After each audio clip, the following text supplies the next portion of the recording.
Hi, soul family. So,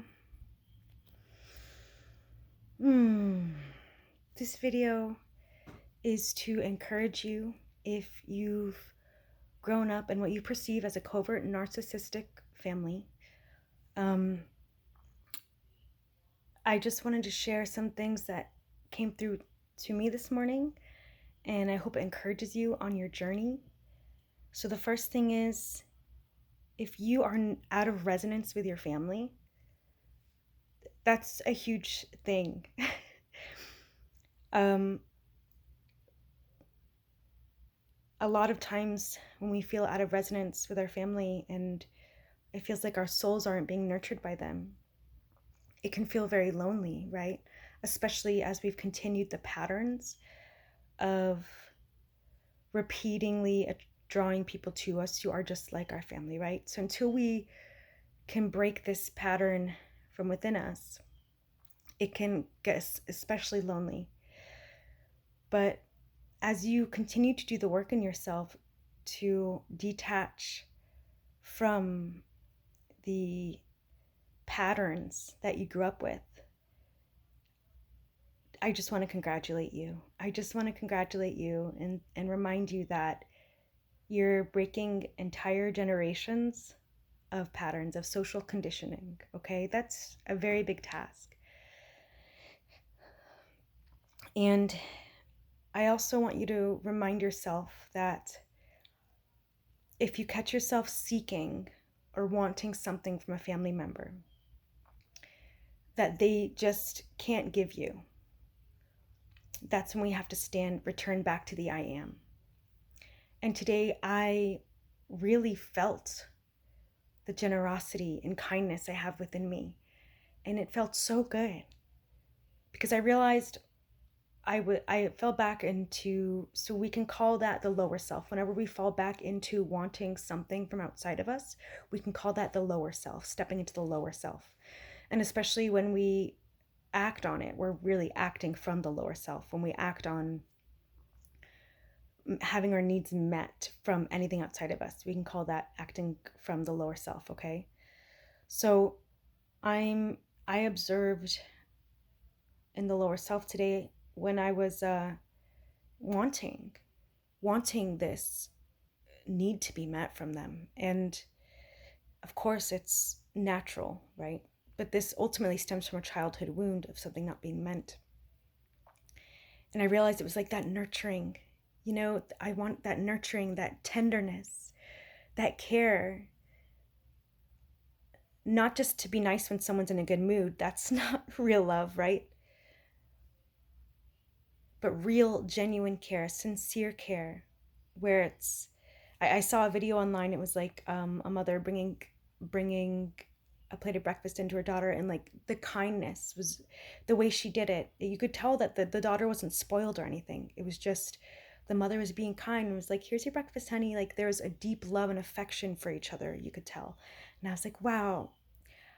And instead of thinking, well, at first I felt, oh, I want that. And then I remembered I am that for myself. I am that for myself because I don't want to continue operating in lack or wanting things outside of me, because that's just envy.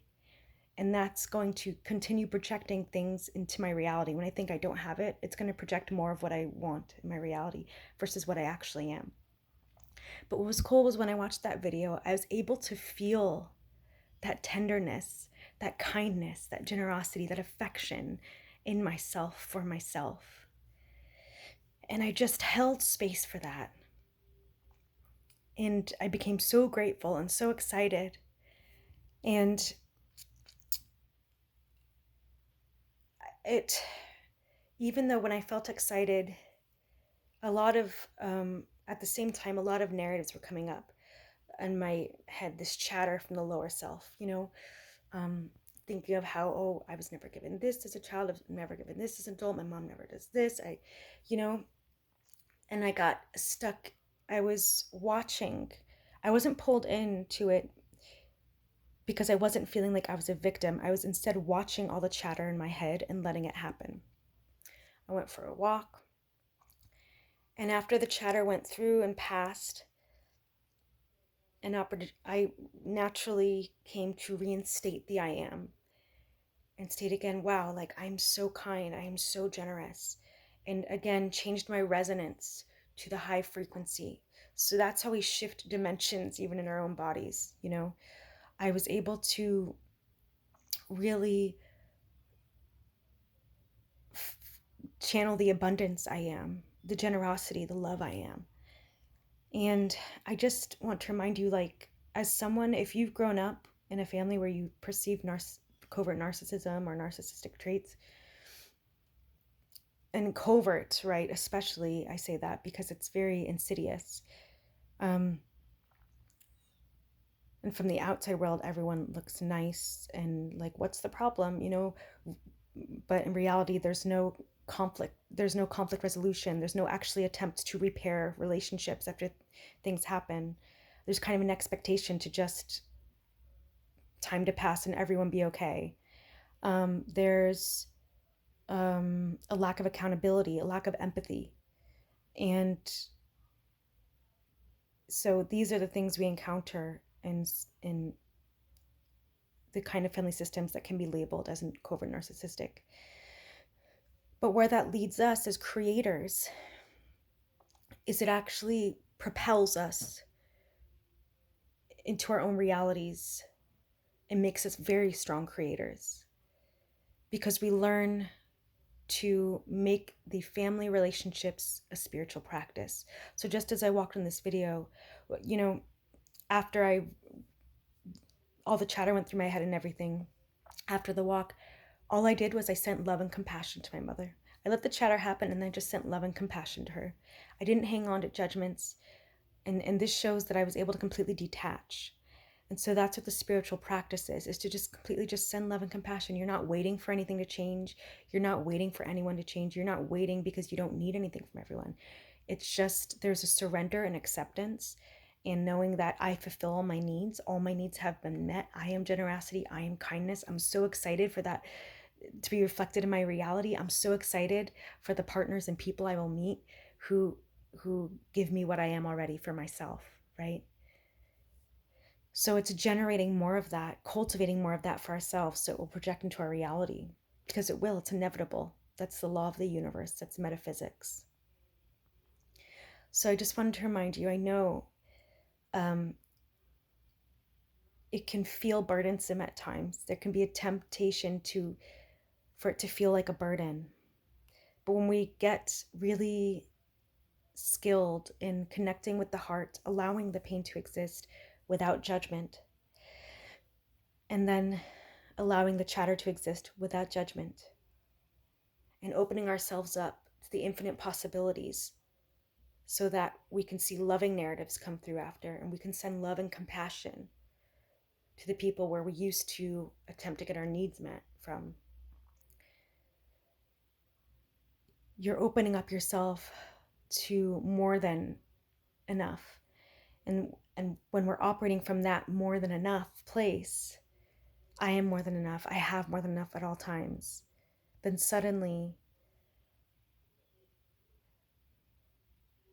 you're creating a reality of true generosity, of true kindness that your family may never know, that you will never know. So in those moments, remember to return to your higher self and operate from your higher self, not because anyone deserves it or anything like that. It's just because that's who you are and that's what you want to create more of in your reality. So, always being kind, always being generous, because you now understand what true generosity is. You now understand what true kindness is. And that is operating from the paradigm that you are more than enough. You have always been more than enough for yourself.